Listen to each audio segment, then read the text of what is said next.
হরে কৃষ্ণ। মহারাষ্ট্রে একজন ব্রাহ্মণ ছিলেন, যিনি পারিবারিক দিক দিয়ে অনেক দরিদ্র ছিলেন। পিতার তেমন কোনো সহায় সম্পত্তি ছিল না।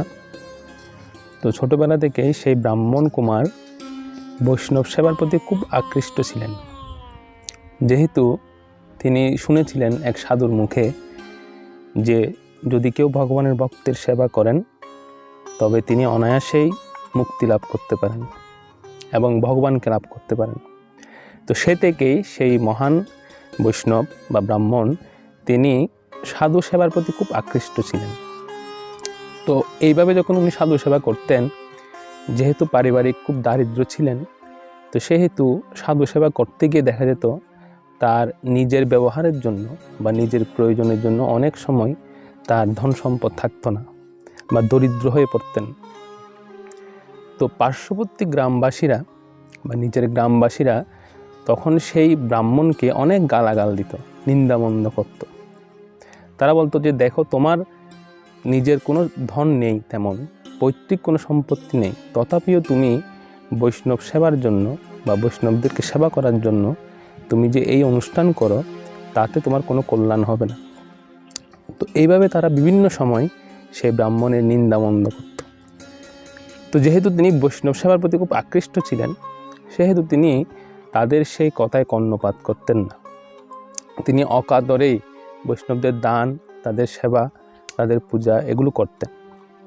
তো ঘটনাক্রমে একদিন সেই ব্রাহ্মণকে তার পিতা তার যে জমি ছিল সেই জমিতে চাষ করার জন্য কিছু গম দিল, গমের বীজ দিয়েছিল। তো দেওয়াতে এবং তাকে জমি দেখিয়ে বললো যে এই জমিতে তুমি এই গমগুলো তুমি চাষ করবে। তো যখনই সেই ব্রাহ্মণ সেই গম চাষ করার জন্য সেখানে গেল, তখনই তিনি গম চাষ করবেন জমিতে হাল দিয়েছেন এবং তখনই দেখতে পেলেন যে সেখানে কিছু বৈষ্ণব উপস্থিত হয়েছেন।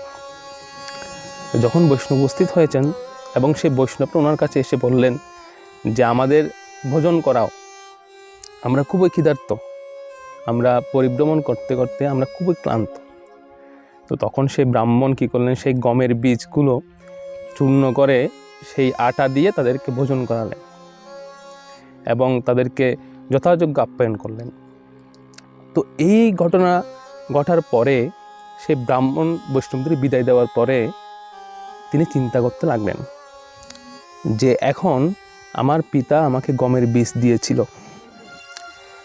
চাষ করার জন্য, কিন্তু আমি কি করেছি সেই বীজগুলো দিয়েই বৈষ্ণবদের সেবা দিয়েছি। তো এখন ওনার হাতে আর কিছুই নেই। উনি যদি এখন শূন্য হাতে ফিরে যান তাহলে পার্শ্ববর্তী গ্রামবাসী এবং ওনার পিতা খুব দুঃখ পাবেন।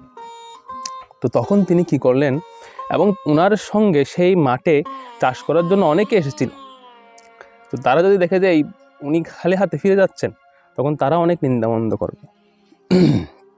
তো এই ঘটনার পরে সেই ব্রাহ্মণ কি করলেন, সবাইকে দেখানোর জন্য তিনি কি করলেন, কিছু বালি কুড়িয়ে নিলেন এবং বালি কুড়িয়ে নিয়ে তিনি কি করলেন, সেই যেখানে তিনি হাল দিয়েছেন সেই মাঠেই তিনি সেই বালিগুলি রোপণ করে দিয়েছেন, যাতে অন্যান্য কৃষকেরা দূর থেকে দেখে বুঝতে পারে যে না, তিনি গম চাষ করছেন, সেখানে গমের বীজ রোপণ করছেন।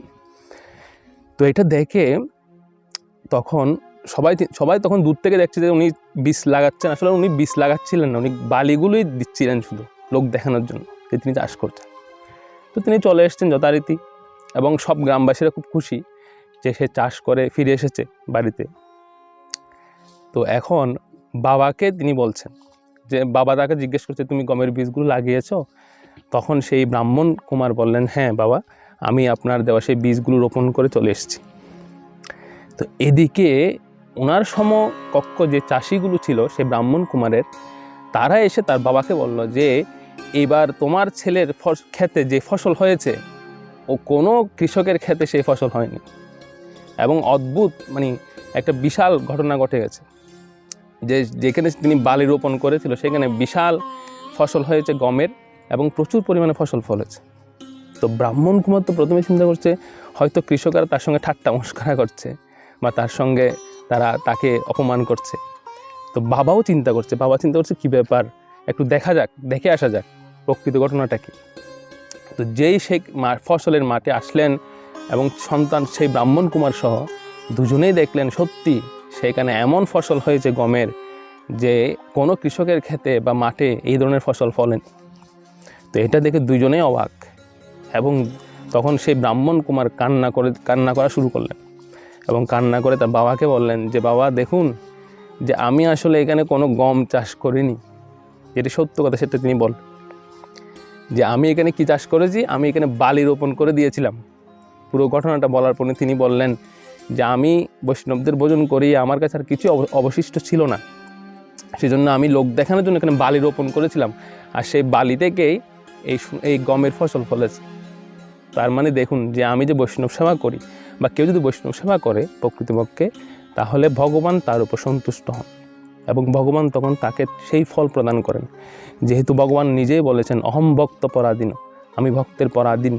তো কেউ যদি ভক্ত বা বৈষ্ণবদের সেবা করেন, তাহলে তিনি অনায়াসেই ভগবানকেও লাভ করতে পারেন। হরে কৃষ্ণ।